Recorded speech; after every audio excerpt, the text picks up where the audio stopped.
I am Thomas Michel. I live in Ankara, Turkey, and you know, the cosmologists tell us that everything started with the Big Bang, and many of them say where we're heading is towards the Big Crunch. For me, the Big Crunch is the challenge of crunching my 24-page paper into a 15-minute presentation this morning.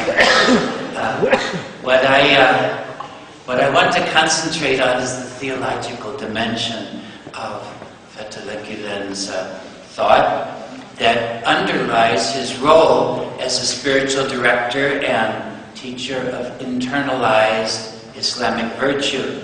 I'll attempt to look at the specific understanding of Islamic faith that Gulen communicates to the young scholars and teachers, the businessmen, the householders